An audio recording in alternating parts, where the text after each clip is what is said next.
Merci, mais attendez, j'ai encore rien dit. Donc on va parler des troubadours. Donc déjà... Merci, moi aussi. Alors les troubadours. C'est bon maintenant, sinon vous allez me manger tout mon temps après quand je vais faire. Alors, les troubadours, encore pour la 47e fois, c'était des musiciens poètes qui étaient dans la région sud de la France, le Pays d'Oc. Alors, est-ce qu'on a des Occitans parmi nous? Vive les Occitans, moi je suis normande.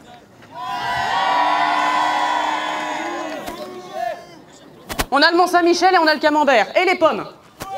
Bref.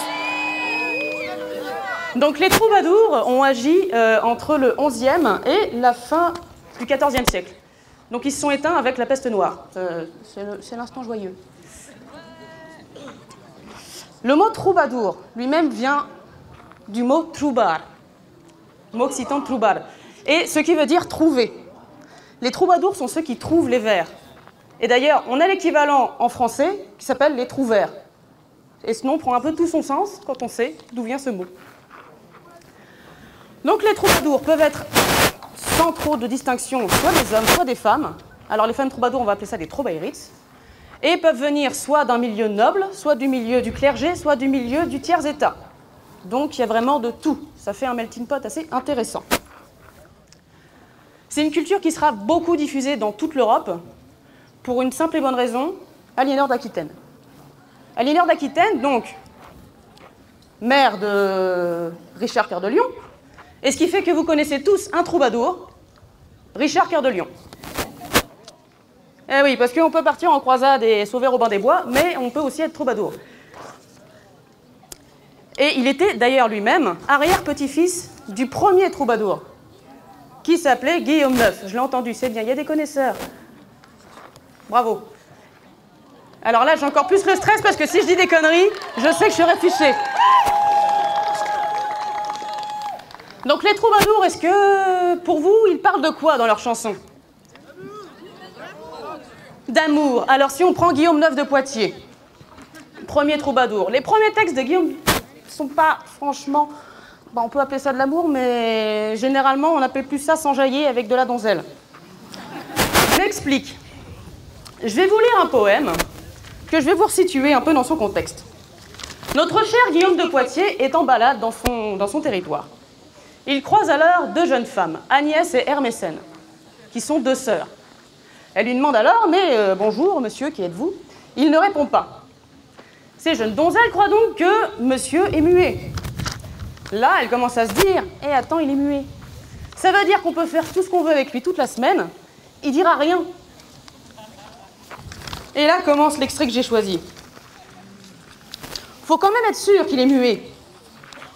Ma sœur, cet homme est un rusé et devant nous ne veut parler. Je vais de ce pas chercher notre chat roux. C'est précisé qu'il est roux, le chat, quand même. C'est ça, même au Moyen-Âge, les pauvres roux sont vilipendés. Et nous verrons bien si cet homme se joue de nous. Suspense. Là, Guillaume reprend. Lorsque j'eus bien bu et bien mangé, je me mis nu tout à leur gré. L'une prend l'animal grossier, et trop félon, et le tire dans mon dos jusqu'au talon. Tu prends un chat toute griffe dehors, tu le mets sur ta tête, tu le descends jusqu'en bas. Je vous laisse imaginer la petite douleur que ça devait être. Un chat roux en plus. Mais le fiefé filou résiste et ne dit rien, ne hurle pas. Sœur, dit Agnès à Hermécène, le muet est notre béat poussin. Sœur, tu le prends et tu vas le mettre au bain, qu'il soit plus beau. Et ensuite, Guillaume conclut, instant poésie. Tant je l'ai fouti, écoutez-moi, 188 fois, que faillit rompre mes courroies et mon harnois. Je vous passe le couplet où il parle de toutes les maladies qu'il a attrapées, mais vous voyez comme quoi les troubadours, c'est pas nécessairement courtois.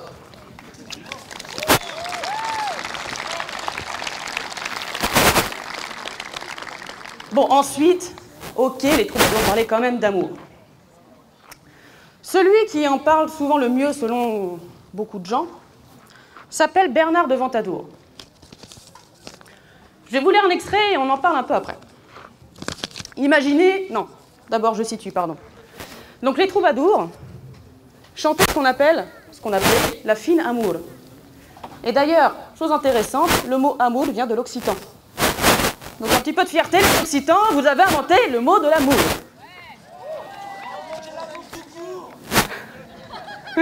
Je te crois, Laurent. Et donc, voici ce texte. De bonne foi sans tromperie, j'aime la plus belle et meilleure. Mon cœur soupire, mes yeux pleurent, de trop l'aimer pour mon malheur. Ah, c'est dur la vie. Mais qui puis-je, si l'amour m'a pris? Hop là. Ça, c'est fait. Si la prison où il m'a mis a pour seule clé la merci, qu'en elle je ne trouve point. C'est ça qui est bien avec les troubadours, c'est que nécessairement, ils se prennent des râteaux. Cet amour me blesse le cœur d'une saveur si jante et douce que si 100 fois par jour je meurs, 100 fois la joie me ressuscite. C'est un mal de si beau semblant que je le préfère à tout bien. Et puisque le mal m'est si doux, quel bien pour moi après la peine. Et en plus, il est heureux de se prendre des râteaux. Alors là, on peut dire, pauvre troubadour, mais quelle tristesse. Mais je vous rassure, c'est son boulot. Le boulot des troubadours, parce que c'est un travail, c'est de lécher la botte de la dame qui dirige la cour pendant que son mari fait la croisade. Donc la fine amour, en fait, c'est quoi? C'est tout simplement chanter un amour inaccessible. C'est la tristesse de ne pouvoir aimer, mais la joie de pouvoir aimer quand même. C'est légèrement paradoxal. Et il y a aussi une chose avec ces textes, c'est que la fine amour, ça place la femme au-dessus de l'homme. Je vous rappelle qu'on est au XIIe siècle. L'Église voit ça d'un mauvais œil. Et on y reviendra après, mais globalement, en 1208, les troubadours et tout le pays d'Oc prendraient une croisade dans la tronche. La première croisade en pays occidental, quand même. Et donc les troubadours, un des troisièmes thèmes qu'ils vont aborder, qu'ils vont faire naître en fait, c'est la contestation, la chanson de la contestation. Généralement, c'est dirigé vers l'Église, ça peut aussi être dirigé vers le royaume franc, jaloux de toutes les richesses de ce royaume, que ce soit pécuniaires ou culturelles. Au revoir. Et pour ça, ils vont faire ce qu'on appelle des sirvantes. Donc les sirvantes, ce sont des chants satiriques. Et pour exemple, je vais vous donner ce texte, je vais vous lire ce texte de Guilhem Figueira, qui pour ces textes a été joyeusement excommunié. Je fais Cervantes contre le faux, le mal appris, contre Rome, capitale de la déchéance. On est en pleine inquisition. Où meurt tout le bien, Rome, où homme sot, tu manges chair et os. Tu guides l'aveugle avec toi dans la fosse. De Dieu tu vends les sacrements, trop gros c'est ta cupidité. Je vous rappelle que le Moyen-Âge, l'Église quand même, on fait le rapprochement. Et on est en pleine croisade à cette période-là, en pleine croisade contre les pays occitans. Et c'est là aussi qui a fait qu'en fait, ils croyaient arrêter cette culture, mais ils l'ont relancée de plus belle. Parce que les troubadours, qu'est-ce qu'ils ont fait? Plutôt que d'être questionnés par un méchant inquisiteur, ils ont préféré fuir. Donc ils ont fui soit dans le nord de la France, ajoutant à leur rang les trouvères, soit en Italie, soit en Espagne, soit en Allemagne, où on a les Minnesänger. Bref, tout s'est encore étoffé. Mais vous me direz, la musique dans tout ça. Parce qu'à l'origine, je suis quand même une chaîne où je parle de musique. La musique, c'est un peu le côté rigolo avec les troubadours, c'est qu'on ne sait absolument pas comment ils faisaient pour chanter ou s'accompagner. Pourquoi ça d'ailleurs? Déjà parce qu'au début de la Renaissance, on décide que la culture occitane, elle est moins bien que la culture du pays d'Oïl. Donc, on essaie de l'éradiquer. On crame les traités, on crame tout ce qui a été écrit, donc ce qui fait qu'il ne nous reste plus grand-chose. Nique les chocolatines. Ouais, c'est un peu le concept.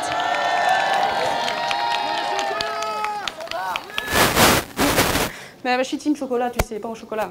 Désolée.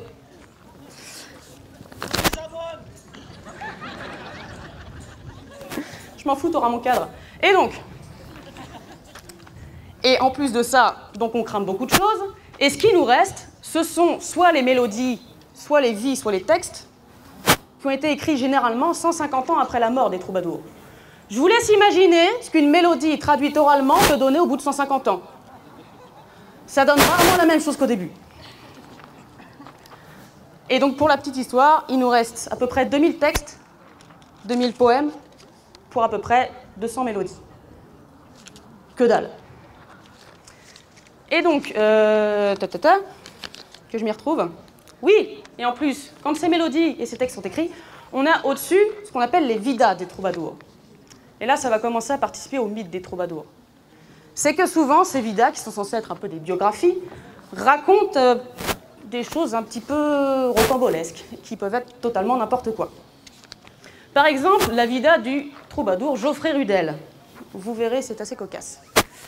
Geoffrey Rudel entend parler d'une princesse de Tripoli si belle et si intelligente qu'il en tombe amoureux. Il ne l'a jamais vue, il en a juste entendu parler. Il décide de lui écrire.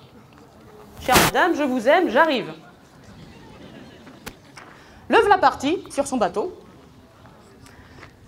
Sauf que mauvais temps et culture de bactéries, Léo vous en parlerait mieux que moi, tout ça fait que le pauvre Geoffrey tombe malade et arrive presque mort à Tripoli. Boubou, tristesse. Mais la princesse arrive, le prend dans ses bras. Il a le temps d'ouvrir les yeux, de la regarder, de lui sourire et de mourir. Pure fantaisie. Mais c'est ce qui nous reste comme seule biographie de ce pauvre Geoffrey Rudel. Donc on peut vite imaginer que ça peut être rapidement le bordel pour un peu comprendre les sources. Autre chose. Suspense. On va, donc, à la Renaissance, donc comme je vous l'ai dit, on a un petit peu mis cette culture de côté. On essaie un peu vaguement de se l'approprier à la fin du XVIIIe siècle. Parce qu'on essaie un peu de faire bon chic, bon genre en reprenant des poèmes du Moyen-Âge, courtois, beaux et qui font plaisir à madame. Et c'est de là qu'elle va un peu naître le mythe du troubadour en collant qui chante sous la fenêtre de sa dame avec une mandoline. Et donc, en 1780 à peu près, Charles Burney va transcrire la première mélodie de troubadour depuis qu'elles ont été écrites. Et ça a donné ça, Serge Magnéto. Serge.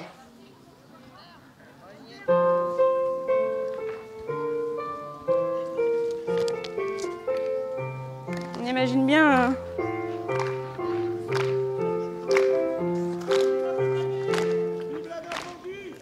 C'est cucu, hein? C'est moche, hein? Bah voilà l'idée qu'on se faisait des troubadours à l'époque. Sauf qu'en vrai, c'est pas vraiment ça. Hein. Et au XIXe siècle, on va commencer un peu plus à s'intéresser à cette culture. Mais c'est surtout un événement qui va faire que des musicologues vont s'y intéresser. C'est la guerre de 1870, France contre Prusse. La France perd, et les Allemands se disent « Ah, ces Français qui sont nuls !» Allez, on va faire un truc encore plus cool pour leur montrer qu'on est supérieur et qu'ils sont nuls. On va étudier leur propre culture mieux qu'eux. Parce qu'ils ne connaissent rien aux troubadours, et ils ne connaissent même pas leur propre culture, et nous, on va l'étudier, on va la connaître. Bah, grâce à ça, on commence à un peu lancer le truc, et à reconnaître la culture des troubadours, et à faire des recherches sérieuses sur à quoi ça pouvait ressembler. Alors, c'est là que vont s'établir des théories qui courent encore aujourd'hui et qui vont donner différentes façons d'interpréter ces musiques. La première veut que la culture des troubadours soit née à peu près en même temps que la culture musicale ecclésiastique, où on ajoutait de la polyphonie, où il y avait des règles de rythme très précises. Et donc on s'est dit, bah, il y avait des nobles, donc ils ont étudié à l'église la musique, donc ils devaient probablement faire comme ça.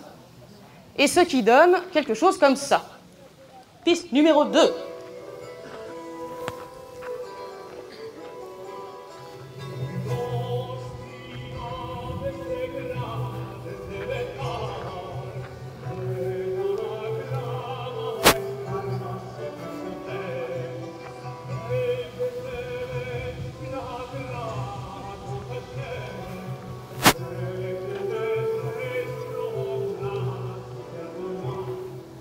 C'est mieux, non? Jordi Savall, les amis. Donc, on a pléthore d'instruments, on a une voix travaillée, une voix quasi lyrique, mais sans vibrato, il ne faut pas trop pousser non plus. On a quelque chose d'assez savant, en somme. Ça, c'est la première théorie qui va émerger. La deuxième théorie, c'est que les troubadours, si on prend Guillaume IX le premier, il a participé à certaines croisades. Et où est-ce qu'on retrouve des luttes et où est-ce qu'on retrouve de l'amour courtois? Petite question, si on va en croisade et qu'on revient avec quelque chose, a priori, ça vient d'où? Ça vient d'Orient. Donc on se dit, les troubadours se sont inspirés de ce qu'ils ont trouvé en Orient. Donc, pourquoi ne pas les interpréter dans un style un peu oriental? Piste.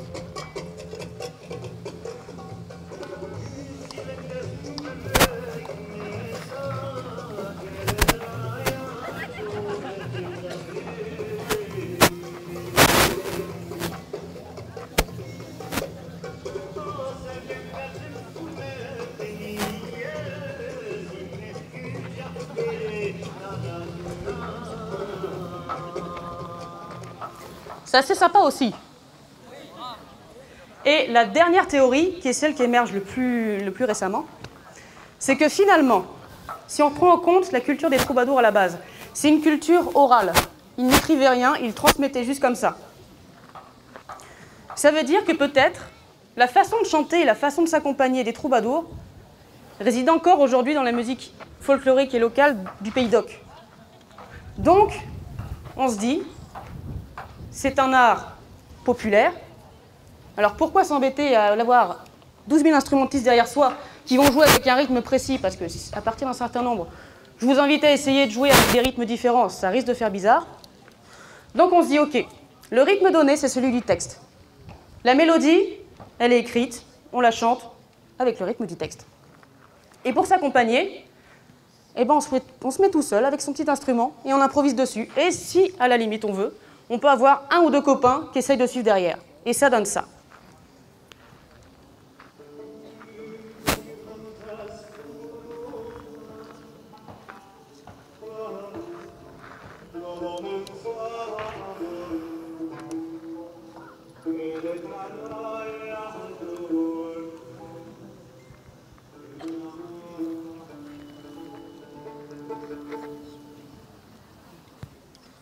Pas mal non plus.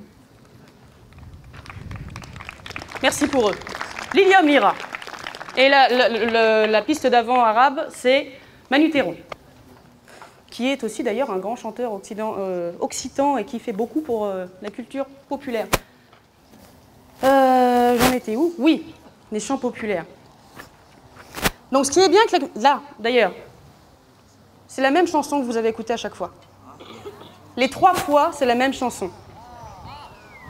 Ah! Denis Brogniart est parmi nous. Merci à lui. Donc c'est la même chanson. Et en fait, c'est un peu ça qui est bien avec la culture des troubadours. Et c'est un peu ça qui fait que c'est un mythe assez cool. C'est un mythe parce qu'on ne sait pas comment c'est. On ne sait pas comment ça sonnait. Ce qui fait que si on ne sait pas, on peut tout faire. Et il y a beaucoup... J'ai eu l'occasion d'interroger beaucoup de musiciens qui faisaient de la musique des troubadours. Et beaucoup disent, mais finalement, l'avis des musicologues, l'avis des musiciens, l'avis de que sais-je, on s'en fiche. Ce qui compte, c'est comment toi tu penses cette musique. C'est comment toi tu penses qu'elle doit être. C'est ce que tu en penses des théories qui sont venues. Et le but, c'est de faire ce que tu veux, mais avec ton cœur. C'est beau.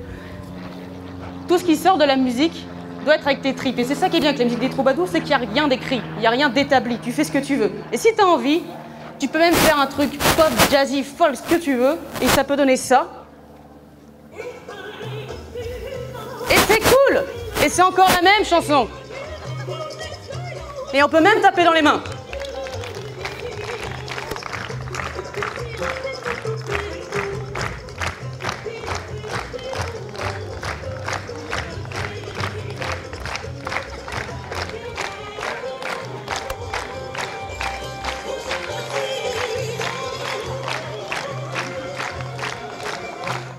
Merci.